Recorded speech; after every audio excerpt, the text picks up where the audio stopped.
Hello all, Strike here, and welcome back to some more Five Nights at Sunflowers Recoded. Now, as I said in my previous episode, at the end of it, we are going to be going through all of the lore in the game so far, so there won't be much gameplay. The only gameplay I'm going to show in this video is going to be showing you where to find the codes, but I won't tell you how to decipher them. That will still be up to you to figure out by yourselves. You're still going to have to decipher it yourselves, as I had to go through that as well. But anyway, we're going to start off with our first code, which... Now for some of these you have to remember the codes that get told to you between the nights, so before we get into this, make sure you do that if you play through the game. Put down the code of every night that gets said at the end of the night. And also, if you don't want to see how to get the codes and you just want to see the paste bins, go to this timestamp and there I will begin with paste bin 1 through 4, so yeah. Anyway, let's move on to the first code, which you'll get by going into night 3. Here we go. Alright, so in night 3, you want to enter in your night 3 code that you got from the third night of the game. And my one is 573935. Now, I don't think I can enter these passwords in anymore because I beat the max mode, so unfortunately that's a thing, but yeah, the code, whatever code you have for night 3 will work. And then after this, you need to die to any animatronic. It doesn't matter, just die, that's all. And also another thing before we move on to dying is that the codes here will not work for you. This is specifically only something that works for me because every code is different on different devices. Every code is different, so copying off of my video will not work. You have to go through the night and jot down the numbers yourself. But anyway, time to die.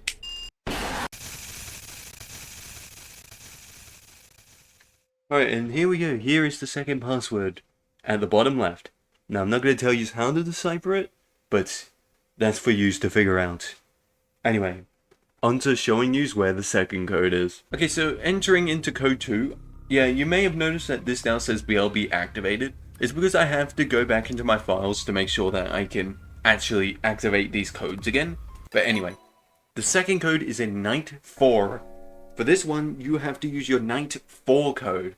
The one that you got from beating night 4. You then have to put into this one. So my one is 433722. And doing this, as you can see right here, activates this wall of text right here. And yeah, as you can see, it has letters and numbers under them. It's for you to figure it out on yourself.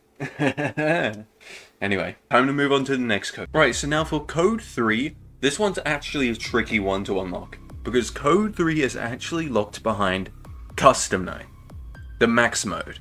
It is behind max mode, the third one.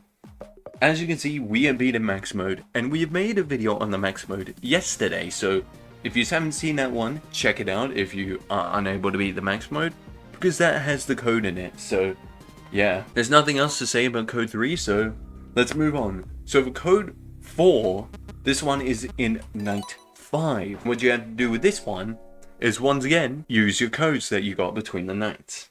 And this time you need to use the one you got from beating night 5. So for me, it is 114547. And there we go.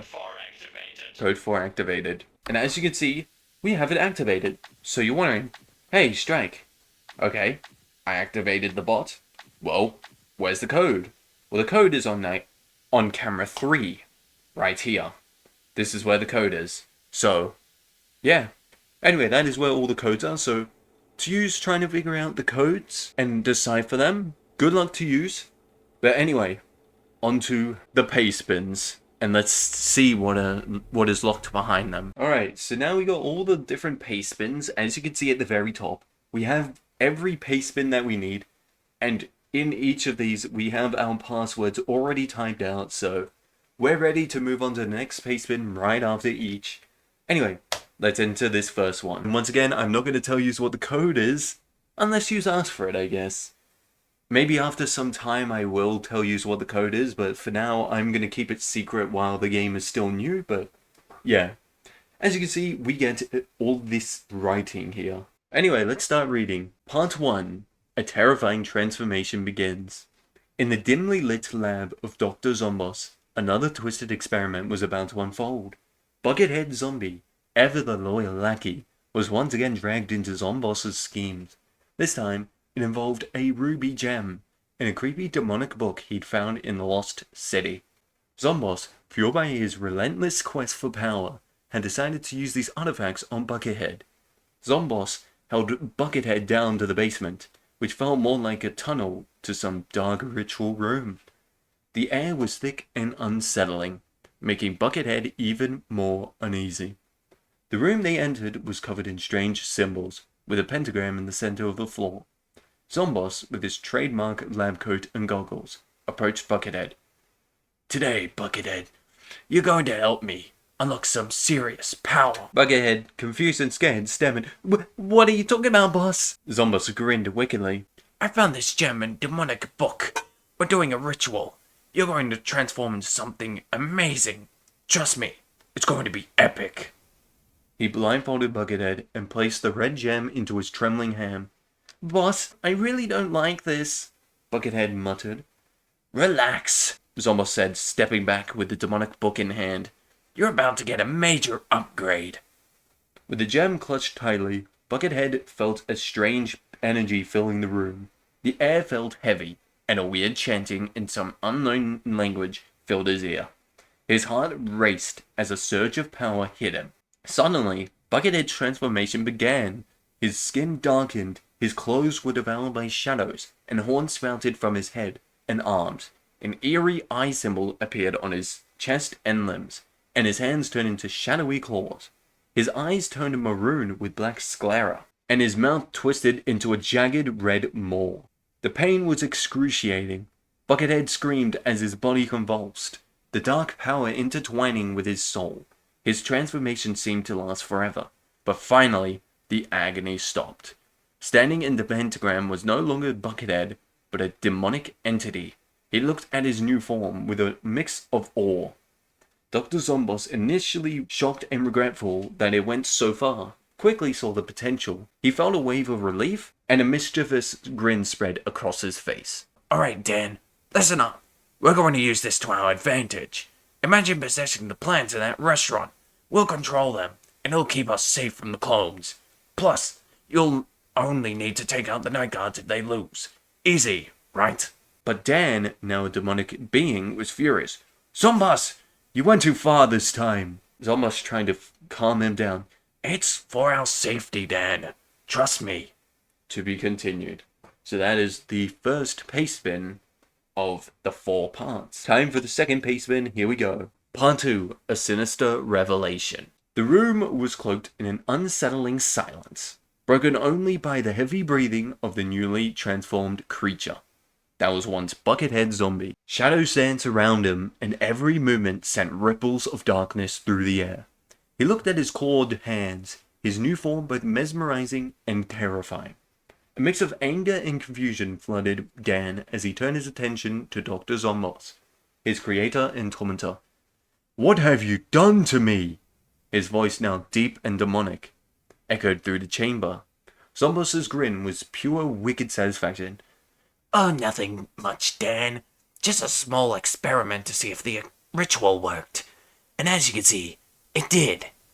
Dan's anger flared. "Experiment? Is that all I am to you? A mere test subject?" Zomboss chuckled. "Of course, Dan. You were just a stepping stone to unlocking greater power. A means to an end." Fury burned within Dan as he lunged at Zomboss, his clawed hand gripping the scientist's throat and pinning him against the wall. "You've turned me into this thing, and for what? Your twisted curiosity?" Zomboss's grin didn't waver. "Curiosity, yes, but also the pursuit of power, control, and dominance over the world." Dan's grip tightened. "You will pay for this, Zomboss. I won't be a puppet any longer." Zomboss laughed, unfazed. "You may have gained power, but you are still mine to control. And I have one more task for you, my dear Dan." Dan's grip loosened slightly, curiosity mingling with his anger. "One more task? What could be worse than this?" Zomboss's voice dripped with malice. "A task that will seal your fate, Dan. You need to keep an eye on the clones and make sure they don't get out of control. If things go south, take care of the night guards and hide their bodies. It's for our own safety." Dan's brow furrowed. unease growing. "Keep an eye on the clones, and what if I refuse?" Zomboss smirked. Then you'll be signing your own death warrant. But if you do this, we can control the restaurant. It'll solidify your transformation. You'll spread fear, and we'll stay safe. Dan's voice wavered. "And the night guards?" Zomboss's eyes glinted with malevolence. Just make sure they don't cause trouble. If they lose the game, well, you know what to do. Yeah, just shove them in the fridge, buddy. That's all you need to do. Dan, still furious, couldn't hide his frustration. "You're a monster, Zomboss. But I'll play along. For now." Zomboss's laughter echoed through the chamber. Good. Now let's get to work. We have a restaurant to take over. Alright, and that is part 2, so let's move on to part 3. Part 3, A Pact with Darkness. Dan's gaze bore into Zomboss's eyes, anger and fear swirling within him. The idea of signing a contract to cement his transformation filled him with dread. Zomboss's voice oozed with satisfaction. You see, Dan, this contract will ensure your loyalty to me. It will bind your essence to my commands, and you will carry out the tasks I set before you. Dan's fist clenched, his voice defiant. I won't be your pawn anymore, Zomboss. I won't let you control me. Zomboss laughed, a chilling sound echoing through the chamber. Oh, but you will. You are bound by the darkness that courses through you. The contract will be a testament to that fact. Dan's eyes blazed with anger, a flicker of desperation in them. "What task do you want me to perform?" Zomboss's grin twisted into a sinister sneer. You shall possess the cloned versions of plants in Crazy Dave's Sunflower's family-friendly diner.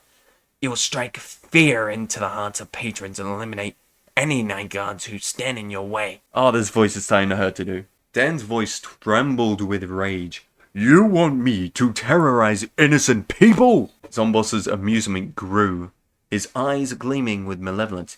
Innocent? No one is truly innocent in this world, Dan. You will be the embodiment of their fears, a creature that will haunt their nightmares. But make sure to keep an eye on the clones. Do not let them rot and die. It's your one job, and you can take care of them if you want. I want the best for the clones to survive. Dan's resolve wavered, torn between his desire for revenge and his conscience. He knew that once he signed this contract, there would be no turning back. The darkness would claim him fully, and Zomboss's control over him would be absolute. Zomboss extended the contract toward Dan, his grin widening. Sign the contract, Dan. Embrace your destiny as an ancient of darkness. Dan's gaze shifted between the contract and Zomboss's malevolent visage. The weight... Oh, what was that accent? The weight of his decision bore down upon him, his heart racing as he contemplated his next move. To be continued. On to the fourth and final Pastebin. Here we go. Part 4, A Silent Vow for Revenge. The room was cloaked in an unsettling silence, the weight of Dan's decision hanging heavy in the air. His gaze remained fixed on the contract before him, the temptation to sign it and unleash the darkness within him, tugging at his very soul. Zomboss's grin twisted into a triumphant sneer. Sign the contract, Dan. Embrace your role as a creature of fear and dread. Dan's voice was a mixture of fury and desperation. "I won't give in to you. I won't become a monster like you." Zomboss's laughter faded into a chilling silence, the tension in the chamber thickening. You have no choice. You are bound by the darkness, and you will fulfill your role. As Dan's gaze met Zomboss's malevolent eyes, a silent vow formed within him. A vow for revenge. A vow to break free from the chains that bound him to Zomboss's wills. While he couldn't escape the darkness now, he could bide his time, gather his strength, and one day strike back against his malevolent creature. His thoughts wandered to his best friend, Maxwell Conefield, the Conehead. Dan knew Max would worry if he suddenly went missing and might start looking for him. The idea of Max seeing him in this monstrous form filled him with dread. Dan had to keep his identity a secret to protect Max from the horror and to avoid Zomboss's wrath. With a heavy heart and a sense of foreboding, Dan's gaze met Zomboss's. The battle of wills between creator and creation reaching its climactic peak. The darkness within him seemed to resonate with the malevolence that emanated from Zomboss. A cruel reminder that he was no longer the simple buckethead zombie he had once been. Silently, as he stared into the malevolent eyes of his creator, Dan vowed to himself that one day he would have his revenge.